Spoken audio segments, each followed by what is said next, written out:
Victorio Ferri cuenta un cuento.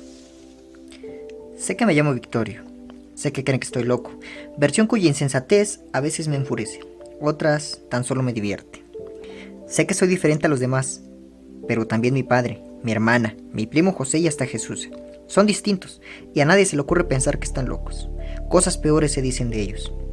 Sé que en nada nos parecemos al resto de la gente, y que tampoco entre nosotros existe la menor semejanza.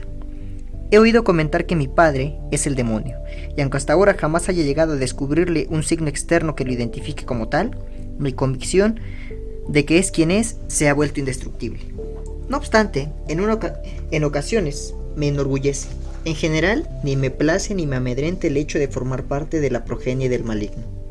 Cuando un peón se atreve a hablar de mi familia, dice que nuestra casa es el infierno. Antes de oír por primera vez esa aseveración, yo imaginaba que la morada de los diablos debía ser distinta. Pensaba, es claro, en las tradicionales llamas. Pero cambié de opinión y di crédito a sus palabras, cuando luego de un arduo y doloroso meditar, se me vino a la cabeza que ninguna de las cosas que conozco se parece a la nuestra. No habita mal en ellas, y en esta sí. La perversidad de mi padre, de tanto prodigarse, me fatiga. Le he visto el placer en los ojos al ordenar el encierro de algún peón en los cuartos del fondo de la casa. Cuando los hace golpear y contempla la sangre que emana de sus espaldas laceradas, muestra los dientes con expresión de júbilo. Es el único en la hacienda que sabe reír así. Aunque yo estoy aprendiendo a hacerlo. Mi risa se está volviendo de tal manera atroz que las mujeres al oírlo se persignan. Ambos enseñamos los dientes y emitimos una especie de gozoso relincho cuando la satisfacción nos cubre. Ninguno de los peones, ni aun cuando están más trabajados por el alcohol, se atreve a reír como nosotros.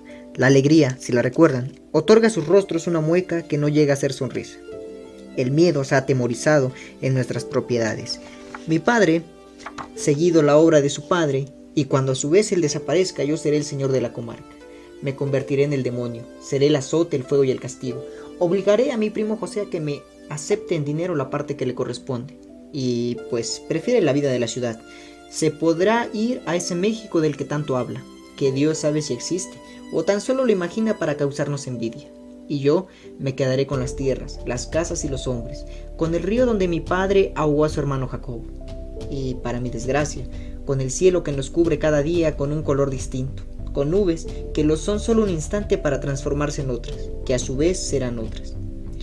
Procuro levantar la mirada lo menos posible, pues me atemoriza que las cosas no sean siempre idénticas, que se me escapen vertiginosamente de los ojos. En cambio, Carolina, para molestarme, no obstante, al ser yo su mayor, debería guardarme algún respeto. Pasa ratos muy largos en la contemplación del cielo y en la noche, mientras cenamos, cuenta adornada por una estúpida mirada que nos atreve a ser de éxtasis, que en el atardecer las nubes tenían un color oro sobre un fondo lila, o que en el crepúsculo el color del agua sucumbía al del fuego, y otras boberías por el estilo. ¿De haber alguien verdaderamente poseído por la demencia en nuestra casa? Sería ella. Mi padre, complaciente, finge una excesiva atención y la alienta a proseguir, como si las necedades que escucha pudiera guardar para él algún sentido. Conmigo jamás habla durante las comidas, pero sería tonto que me resintiera por ello, ya que por otra parte, solo a mí me concede disfrutar de su intimidad cada mañana. Al amanecer, cuando apenas regreso a la casa y él, ya con una taza de café en la mano, que sorba apresuradamente, se dispone a lanzarse a los campos a embriagarse de sol y brutalmente aturdirse con las faenas más rudas. ¿Por qué el demonio? No me lo acabo de explicar, pero así es. Se ve acuciado por la necesidad de olvidarse de su crimen.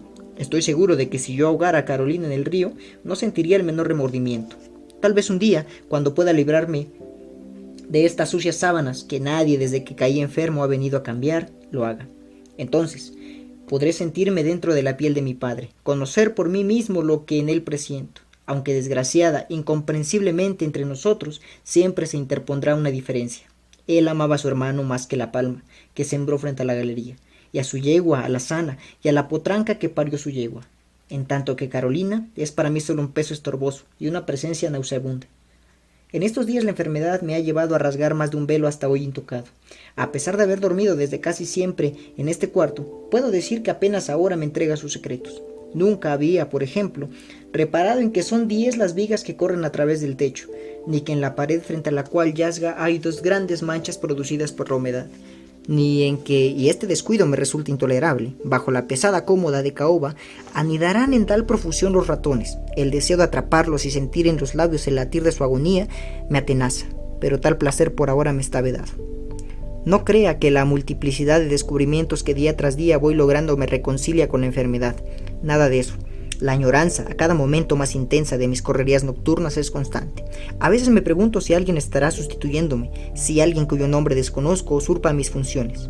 Tal súbita inquietud se desvanece en el momento mismo de nacer. Me regocija el pensar que no hay en la hacienda quien pudiera llenar los requisitos que tan laboriosa y delicada ocupación exige.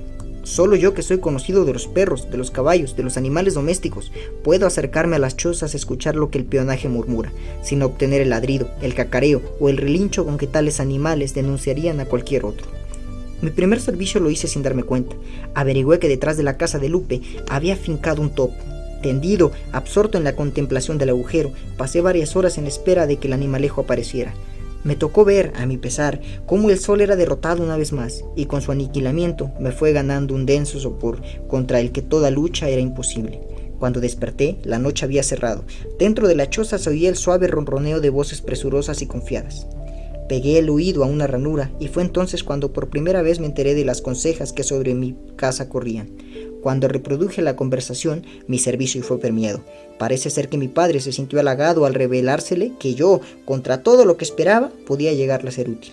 Me sentí feliz porque desde ese momento adquirí sobre Carolina una superioridad innegable. Han pasado ya 3 años desde que mi padre ordenó el castigo de la Lupe, por malediciente. El correr del tiempo me va convirtiendo en un hombre y gracias a mi trabajo he sumado conocimientos que no por serme naturales me dejan de parecer prodigiosos. He logrado ver a través de la noche más profunda. Mi oído se ha vuelto tan fino como lo puede ser el de una nutria. Camino tan sigilosa, tan, si se puede decir, aladamente, que una ardilla envidiaría mis pasos. Puedo tenderme en los tejados de los jacales y permanecer allí durante larguísimos ratos hasta que escucho las frases que más tarde repetirá mi boca. He logrado oler a los que van a hablar. Puedo decir con soberbia que mis noches rara vez resultan baldías, pues por sus miradas, por la forma en que su boca se estremece, por un cierto temblor que percibo en sus músculos, por un aroma que emana de sus cuerpos, identifico a los que una última vergüenza, o un rescoldo de dignidad, de rencor, de desesperanza, tratarán por la noche a las confidencias, a las confesiones, a la murmuración. He conseguido que nadie me descubra en estos 3 años que se atribuye a satánicos poderes la facultad que mi padre tiene de conocer sus palabras y castigarlas en debida forma.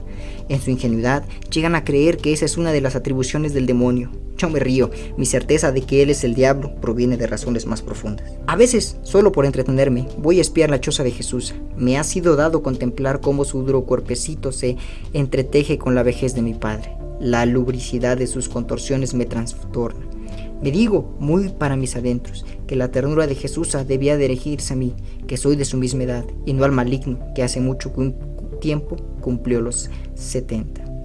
En varias ocasiones he estado aquí el doctor, me examina con pretenciosa inquietud, se vuelve hacia mi padre y con voz grave y misericordiosa declara que no tengo remedio, que no vale la pena intentar ningún tratamiento y que solo hay que esperar con paciencia la llegada de la muerte. Observo cómo en esos momentos el verde se torna más claro en los ojos de mi padre. Una mirada de júbilo, de burla, campea en ellos y ya para esos momentos no puedo contener una estruendosa risotada que hace palidecer de incomprensión y de temor al médico. Cuando al fin se va el siniestro suelta también la carcajada, me palmea la espalda y ambos reímos hasta la locura. Está visto que de entre los muchos infortunios que pueden aquejar al hombre, los peores provienen de la soledad. Siento cómo esta trata de abatirme, de romperme, de introducirme pensamientos. Hasta hace un mes era totalmente feliz. Las mañanas las entregaba al sueño, por las tardes correteaba en el campo, iba al río o me tendía boca abajo en el pasto, esperando que las horas sucedieran a las horas. Durante la noche oía. Me era siempre doloroso pensar y evitaba hacerlo. Ahora con frecuencia se me ocurren cosas y eso me aterra. Aunque sé que no voy a morir, que el médico se equivoca, que en el refugio necesita haber siempre un hombre, pues cuando muere el padre del hijo, ha de asumir el mando. Así ha sido desde siempre y las cosas no pueden ya ocurrir de otra manera. Por eso mi padre y yo, cuando se afirma lo contrario, estallamos de risa. Pero cuando solo, triste, al final de un largo día, comienzo a pensar, las dudas me acongojan. He comprobado que nada sucede fatalmente de una sola manera. En la repetición de los hechos más triviales se producen variantes, excepciones, matices. ¿Por qué, pues, no habría de quedarse la hacienda sin el hijo que sustituya al patrón? Una inquietud peor se me ha incrustado en los últimos días, al pensar que es posible que mi padre crea que voy a morir y su risa no sea, como he supuesto, de burla hacia el doctor, sino producida por el gozo que la idea de mi desaparición le produce. La alegría de poder librarse al fin de mi voz y mi presencia.